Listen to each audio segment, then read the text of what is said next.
السلام علیکم ورحمۃ اللہ وبرکاتہ۔ نحمدہ ونصلی علی رسولہ الکریم، اما بعد، فاعوذ باللہ من الشیطان الرجیم، بسم اللہ الرحمن الرحیم۔ نیت المؤمن خیر من عملہ، یعنی مسلمان کی نیت اس کے عمل سے بہتر ہے۔ اعوذ باللہ من الشیطان الرجیم، رب اشرح لی صدری ویسر لی امری واحلل عقدۃ من لسانی یفقہوا قولی۔ سو گائز، آج کے ہماری اس ویڈیو کا ٹاپک ہے تہجد کی نماز کی فضیلت۔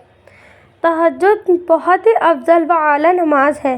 نماز پنجگانہ کے بعد یہ نماز بہت اعلیٰ ہے۔ ایک حقیقت یہ ہے کہ رات کو آرام کی نیند چھوڑ کر بستروں سے الگ ہونا انسانی طبیعت پر کافی گراں گزرتا ہے، اس لیے اللہ پاک نے فرض نماز کے بعد رات کی پچھلی گھڑی میں عبادت کرنے کو افضل قرار دیا ہے۔ سو گائز، قرآن و حدیث کی روشنی میں اس کی فضیلت کو جانتے ہیں۔ تہجد کی فضیلت میں قرآن آیات۔ تہجد صلاۃ اللیل کی ایک قسم ہے۔ فرق صرف اتنا ہی ہے کہ اس کے لیے سونا شرط ہے۔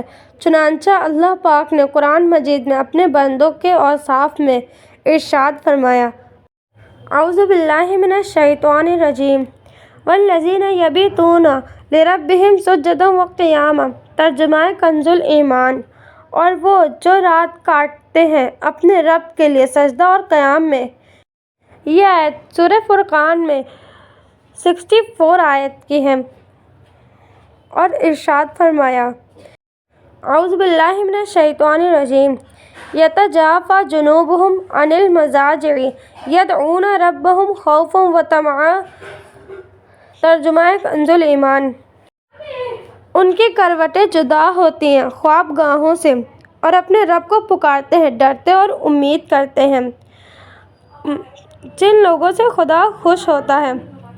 حضرت سیدنا عبداللہ بن مسعود رضی اللہ تعالیٰ عنہ سے روایت ہے کہ آپ صلی اللہ تعالیٰ علیہ وسلم نے ارشاد فرمایا، ہمارا رب دو شخصوں سے بہت خوش ہوتا ہے۔ ایک وہ شخص جو اپنے بستر، اپنے لحاف، اپنے پیاروں، اپنے گھر والوں کے درمیان سے کود کر نماز کے لیے کھڑا ہو۔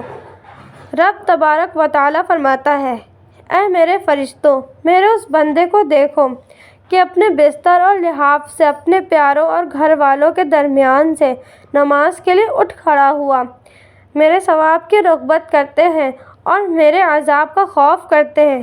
اور ایک وہ شخص جو اللہ کی راہ میں جہاد کرے تو اپنے ساتھیوں کے ساتھ بھاگ جائے، پھر غور کرے کہ اس پر بھاگنے میں کیا عذاب ہے اور لوٹنے میں کیا ثواب ہے، تو لوٹ پڑے حتیٰ کہ اس کا خون بہا دیا جائے، تو رب تعالیٰ فرشتوں سے فرماتا ہے، میرے بندے کو دیکھو، میرے ثواب میں رغبت اور میرے عذاب سے خوف کرتا ہوا لوٹ پڑا حتیٰ کہ اس کا خون بہا دیا گیا۔ سبحان اللہ۔ تہجد کے متعلق فرمان مصطفیٰ۔ پہلا، بے شک رات میں ایک ایسی ساعت ہے یعنی ایک ایسا وقت ہے جب بندہ اللہ کریم سے دنیا و آخرت کی کوئی بھلائی مانگتا ہے تو اللہ کریم اسے وہ بھلائی ضرور عطا فرماتا ہے، اور یہ وقت ہر رات میں ہوتا ہے۔ دوسرا، حضرت سیدنا ابو ہریرہ رضی اللہ تعالیٰ عنہ سے روایت ہے کہ رسول اللہ صلی اللہ تعالیٰ علیہ وسلم نے ارشاد فرمایا، رمضان کے بعد سب سے افضل روزے اللہ پاک کے مہینے محرم ہیں، اور فرض نماز کے بعد سب سے افضل نماز رات میں پڑھی جانے والی نماز ہے۔ سبحان اللہ۔ تیسری روایت، حضرت سیدنا ابو مالک اشعری رضی اللہ تعالیٰ عنہ سے روایت ہے کہ نبی پاک صلی اللہ تعالیٰ علیہ وسلم نے ارشاد فرمایا، بے شک جنت میں کچھ ایسے محلات ہوں گے، یعنی کچھ ایسی جگہ ہوں گی، ایسے درجات ہوں گے جس میں آر پار نظر آتا ہے، اور اس بارے میں ذکر سورہ فرقان میں بھی کیا گیا ہے۔ اللہ پاک نے وہ محلات ان لوگوں کے لیے تیار کیے ہیں جو محتاجوں کو کھانا کھلاتے ہیں، سلام کو عام کرتے ہیں، اور رات کو جب لوگ سوتے ہیں تو وہ نماز پڑھتے ہیں، اور اللہ کی عبادت میں مشغول ہوتے ہیں۔ سبحان اللہ، یہ لوگ انہی محلات میں ہوں گے۔ چوتھی روایت، جو شخص رات میں بیدار ہو اور اپنے اہل کو جگائے پھر دونوں 2 رکعت پڑھیں تو کثرت سے یاد کرنے والوں میں لکھے جائیں گے۔ سبحان اللہ۔ پانچویں روایت، میرے امت کے بہترین لوگ حاملین قرآن اور رات کو جاگ کر اللہ پاک کی عبادت کرنے والے ہیں۔ سبحان اللہ۔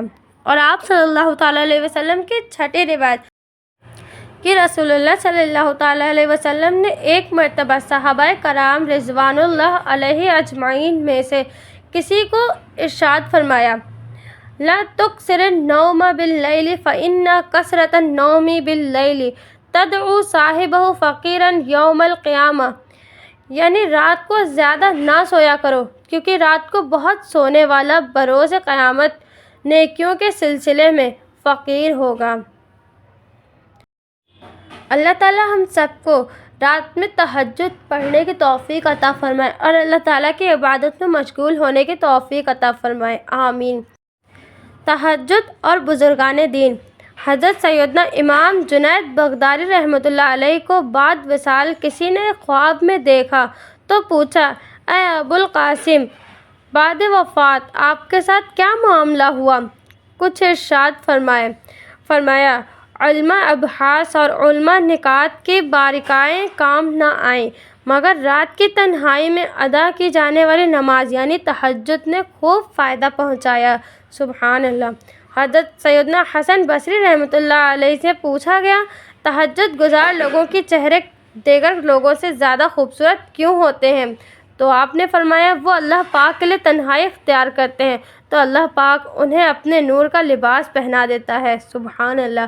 یعنی رات کو جب ہر کوئی سو رہا ہوتا ہے تب وہ اس وقت نماز پڑھتے ہیں، وہ بھی سو کر اٹھ کے۔ یہ بہت دشواری کا کام ہے کہ سونے کے بعد اٹھ کے پھر اللہ کی عبادت میں مشغول ہونا، اور اس وقت ریاکاری یعنی دکھاوا کا کوئی شک و شبہ نہیں ہوتا۔ اس وقت کوئی ہمیں دیکھ نہیں رہا ہوتا ہے، نہ ہمیں کوئی دیکھ رہا ہوتا ہے، نہ ہم اس میں دکھاوا کر سکتے ہیں، اس لیے اس میں زیادہ فائدہ ہوتا ہے۔ امام جلال الدین سوطی رحمۃ اللہ علیہ نماز تہجد باقاعدگی سے ادا فرمایا کرتے تھے، اگر کبھی رہ جاتی تھی تو اتنے پریشان ہوتے تھے یہاں تک کہ بیمار پڑ جاتے تھے۔ ہمت کیوں نہیں ہوتی؟ یہ ایک سوال ہے۔ حضرت سیدنا عبداللہ بن مسعود رضی اللہ تعالیٰ عنہ کی بارگاہ میں عرض کی گئی، ہم رات کو نماز کے لیے قیام نہیں کر پاتے ہیں۔ ارشاد فرمایا، تمہارے گناہوں نے تمہیں اپاہج بنا دیا ہے۔ حضرت سیدنا حسن بصری رحمۃ اللہ علیہ سے عرض کی گئی، ہم سے رات کا قیام نہیں ہو پاتا۔ فرمایا، گناہوں نے تمہارے پاؤں میں پیڑا ڈال دیا ہے۔ قارئین کرام، تہجد کی نماز ایک بہت قیمتی اور افضل نماز ہے، بلکہ فرائض کے بعد اس سے زیادہ بہتر کوئی نماز نہیں، اس لیے کہ رات کے اندھیرے میں جب لوگ سو رہے ہوتے ہیں اور غفلت کا ماحول ہوتا ہے اور نفس بھی کسی طرح بستر چھوڑنے پر راضی نہیں ہوتا، ایسے میں جب کوئی شخص اپنی نیند اور آرام و راحت کو چھوڑ کر اللہ کے حضور کھڑا ہوتا ہے تو یہ بندے کی جانب بہت بڑی قربانی ہوتی ہے، اور جب قربانی بڑی ہو تو رب کی مہربانی بھی بڑی ہوتی ہے۔ سبحان اللہ۔